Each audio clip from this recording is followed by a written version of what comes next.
Book 2 Episode 3. Invitation received. Tilda Ryoma's side. Tilda. I was focusing so hard I forgot about the time. Seb has brought me back to the present and warped as to where Eliaria and the others were. I'd only noticed once we arrived, but our warp practice had moved us pretty far. Welcome back, Ryoma. Hey. You took quite a while. How far did you go? Did you learn any new magic? Once they noticed our arrival, Eliaria's party came running over. Yes, thanks to Camille and Sebas. That's good. Care to show us if you still have energy left? Reinbach said. I first went through all the magic I learned from Camille. Next was Dimension Home. It took around 10 seconds to open up the entrance. I still needed practice. Dimension Home. It was a success. When the entrance opened, everyone other than Sebas froze. Come to think of it. At my age, using item box was impressive enough. I was so excited, I forgot. Oh well. Sebas already knew, so there was no real way of hiding it. In fact, the four of them were already closing in on Sebas. But they soon came to me to praise me too. I could understand it being an impressive feat, but having my head patted over it was a little embarrassing. It was nearly sunset after that, so we returned to the inn. However, because steady practice was the best way of learning space magic, I decided to return using warp. Sebas would accompany me just in case anything happened. Thus, we were on our way back when Sebas suddenly remembered something. Master Ryoma, we are planning on taking Lady Eliaria to the abandoned mine in the mountains for monster combat practice tomorrow. Would you like to join us? That sounds nice. You wouldn't mind if I went too? Of course not. Lady Eliaria would be delighted. Do you possess any weapons other than a bow and arrow? The mines are narrow on the inside, so I do not recommend the use of bows. You will need armor too. How about a dagger? I can use magic and martial arts too, but I don't have armor. That would suffice as a weapon. The monsters are weak, and the escorts will be there too. The main purpose is to teach my lady how to think about the opponent before moving, and gain that experience. Then I shall go with a dagger. As for armor, weapons could be made using earth magic to an extent, but badly made armor would hinder movement. Come to think of it, I received a letter of introduction from the guild master for this. I should use this chance to buy something proper. I think I'll go and buy some once we return to town. I just so happen to have a letter of introduction from the guild master of the Adventurers Guild. I see, that's perfect then. After we reached town, Sebas went back to the inn while I went to search for the armory. When I found the recommended armory and went inside, I was welcomed by a thick-built man with a creepy, wide smile. Welcome. Are you after something today? Why, yes. I'm searching for a weapon I can use in a narrow place, like an abandoned mine. Something like a dagger? And armor as well. The daggers are on this shelf, feel free to browse around. Pardon me for asking. But are you forcing your voice to sound like that? You can tell, very easily so.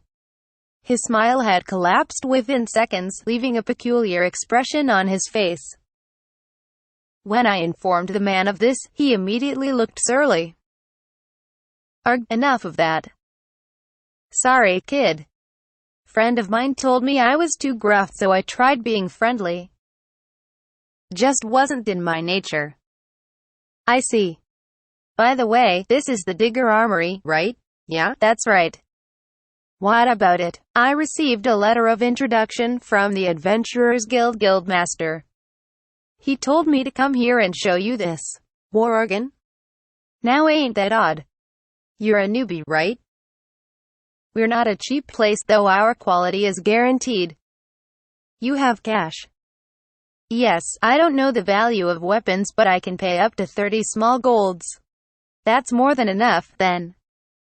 What did he use until now? I normally use a bow and arrow, but maneuverability inside the mines is a bit. I see. In that case, you can use a dagger like you mentioned, or a short spear. A single-handed sword would be good. Then I'll take 2 daggers, and do you have any throwing knives? Even though I had a throwing weapon mastery skill, I had only used rocks until now. This was a good chance to stock up. It's 1 small gold for 10. They're expensive but good. If you retrieve them afterward and maintain them, they'll last a while. Then I'd like to purchase 10 throwing knives and 2 daggers, please. 1 dagger is 2 small golds, so 2 and 10 knives makes 5 small golds. And you needed armor too, right? Yes, the easier it is to move around in, the better. What kinds do you have? If you want mobility, it's leather you're after. Monster leather is more sturdy than your run-of-the-mill metal armor too. There are full-body armors out there that have been enchanted with magic to move as smoothly as leather. But those aren't in circulation here, and we don't stock them either. Then I shall take the monster leather armor. Gotcha. However, I've only got 2 that would fit your build. If you want something else adjusted, it'll take a day or more. So which will it be? Wanna see them all? I had to use it tomorrow, so I needed to buy it today. I'm going to the mines tomorrow, so just the armors I can buy today, please. Aight then. The man went around the back and brought out 2 armors. These 2 are the monster leather armors. One is made from the skin of a grell frog. It's bendy and easy to move in, and is sturdy enough in its own right. It'll cost you 4 medium silvers. The texture was like rubber. Frog skin, The other armor is made from the hard skin of a lizard. This one's pricier and will cost you 5 small golds. That's a rather big difference in price. It's a matter of materials. The hard lizard lives in the wastelands and are rarely spotted. On top of that, they have an ability similar to the neutral spell physical enhancement, so they're quite difficult to hunt. Your average weapons can't cut them, and magic often ends up damaging the skin. I've lowered the price quite a lot already, ya know. Physical enhancement wrapped the skin with magic energy, raising defense and making it harder to wound the body. Monsters that could use it would surely be difficult to hunt. To defeat it properly, you need both luck and skill. But the leather's light and can harden if you pass magic energy through it. It enhances durability while keeping the flexibility of the leather, so it's light and easy to move around in. It's even sturdier than regular leather. That's why it's popular among magicians that don't have as much physical energy. However, this one was made from the leftover leather of another armor, so there wasn't enough material to go around. I could only make one the size of a child like you. That's why adult adventurers can't wear it, but at the same time kiddie adventurers like you don't have the coin. I don't have the material to amend the size either. And so, it's remained unsold for 2 years now. If you have the money, I'd be most grateful if you bought this one. The quality of this one is definitely better. Indeed, based on his description, this one did seem substantially better. The guild master personally recommended this store, so he should be trustworthy.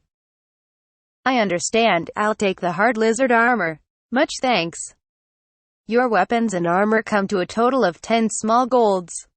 I took my coin bag out of my item box and paid for the purchase, which the man confirmed before handing me the daggers, knife, and armor to put away. Thank you very much. I didn't introduce myself earlier, but I'm Ryoma Takebayashi. I'll be back again if I ever need something. Right. I'm the owner, Arson Digger. That armor will last you long if you maintain it well and avoid being reckless.